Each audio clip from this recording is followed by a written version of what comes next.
Yes, I've been 20 years in communication. This means that I've seen pretty much everything you can see when it comes to communications. And I have to say that the field of evaluation has been particularly challenged, because when we talk about evaluation, we are talking about results that needs to be presented, and sometimes results that are not exactly flattering to the person that is receiving it. So what do we do, and how do we do this when we need to communicate? So in a few weeks back, I have been again in a panel with Christian and a few other colleagues, and Josephine was there too, and we were talking about communication tricks and tips about what you can do to communicate better. But there was one issue that came out, which was the issue of trust. So today I decided to focus on that, because I thought that that was really at the heart of what we communicate. We can communicate in many ways. We can communicate in a very relatable way, but if there is no trust, then the message doesn't go across. So basically, the issue of trust, to me, boiled down to these actions or things that you need to, principle that you need to consider when you are using communication to transmit your evaluation findings. Somebody suggested me to use an acronym to make it memorable, so that's why you have this Veritas. And it also plays a little bit with the word truth in Latin, so I think that can be relatable and hopefully memorable.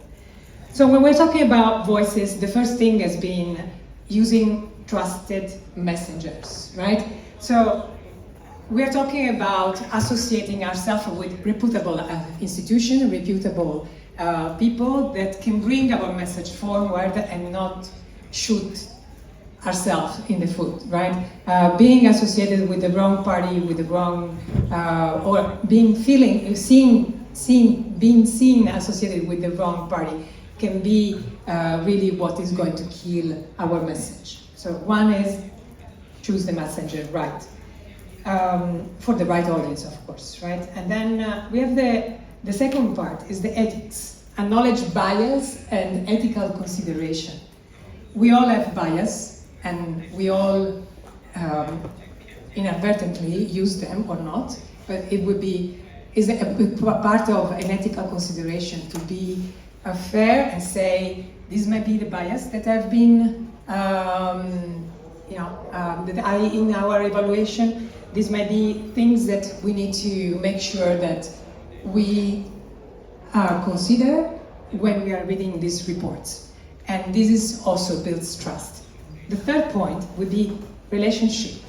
Foster long-term connections.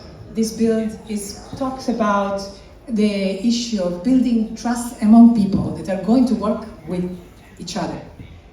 This is very true when we're talking about building trust among those that are in the same office, but also those that work in different institutions, but they still need to coordinate among each other. At the heart of communication, personal relationship is what really are going to make the difference between being heard and being ignored sometimes. And then there is the issue of integrity, which to me is really the heart of trust, which is trying to address the possibility that there may be, that there is no manipulation in our process, that our process has been honest, and that we are going to explain how we are conducting evaluations and how we are presenting them. Transparency. So the T for transparency is to ensure rigorous and transparent methods, which in other words can be objectivity. So how objective we are. We need to build confidence in the findings that we have had, and therefore evaluators need to provide a transparent pathway from the way the data has been collected to the findings of the presentation. A for accessibility, present your findings in an accessible and relatable way. This is what mostly we have been often talking when we talk about communications in evaluation, but is, to me, is just one little part of that.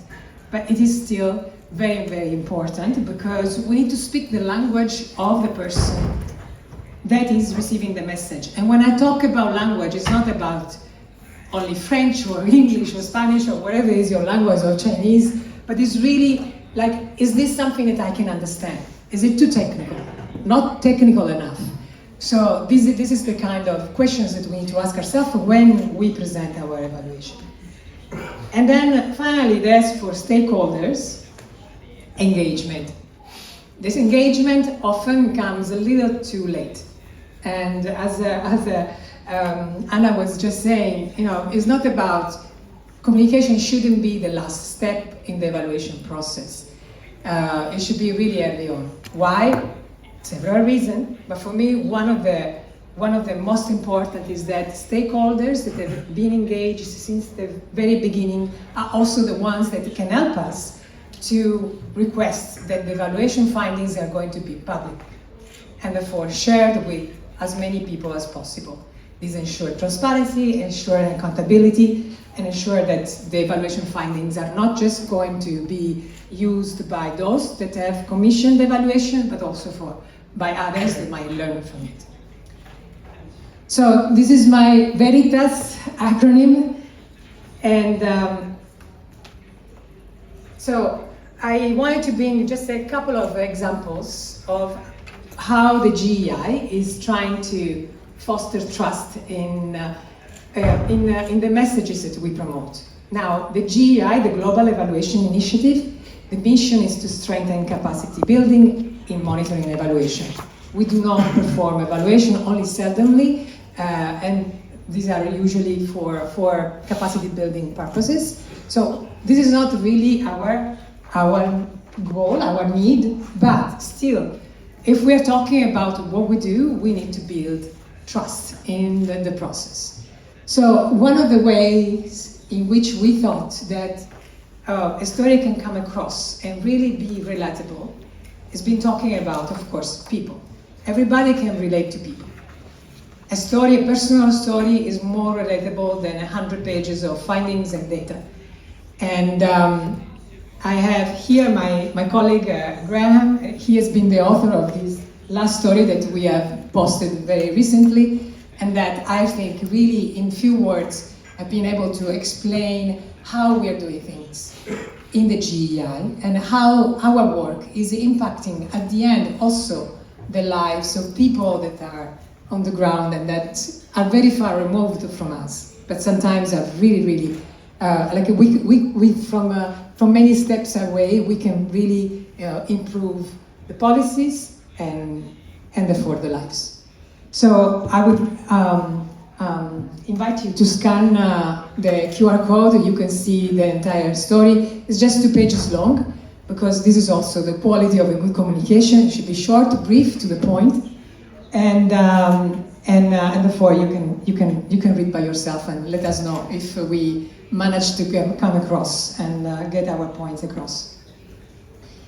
Another way in which we try to build trust and is actually trying to build a movement. Now, you have been listening. NEC is another movement, is another way that the UNDP and GEI has been trying to create a movement about national evaluation capacity. And we are talking about evaluations, and we're talking about monitoring when we are getting together every year for GLOCAL. GLOCAL is an evaluation week that we have organized every year since 2019, and has been really a growing movement. This year, these are just a little bit of numbers for this year's GLOCAL, but we had 367 events all over the globe. These are mostly online events. They are not organized by the GEI alone. The GEI has only one little fraction, but we do coordinate the platform and we do coordinate the work that goes around this. But it's thanks to volunteers, it's thanks to organizations that are really willing to share what they have learned, is that GLOCAL can become a success. And so you can see by yourself the numbers and the incredible things that have been discussed. Again, QR code will bring you to the website where we have posted the proceedings of whoever has submitted. And then last but not least, we have something else that I wanted to share, which is an information platform, betterevaluation.org. So Better Evaluation is a website, but it's been also the source of information for evaluators for over a decade. So before it used to be an NGO, 3 years ago it became part of the GEI, and since then we have managed, and the amount of user is, for an evaluation website, is pretty great. So we have a lot of page views, a lot of users, a lot of resources for evaluators, resources for policymakers, and you can see how by sharing knowledge we are trying to create capacities in many ways. So just to conclude, why I am presenting this seems to be unrelated to the issue of trust, but I think that, and this is a firm belief that I always held in my life, that information is power and you need to be able to access easily. And the more easy is the access and the more you share information, the better you can have trusted conversation, because then there is the knowledge that is shared on both sides. And with this I conclude. I look forward to your questions. Thank you so much.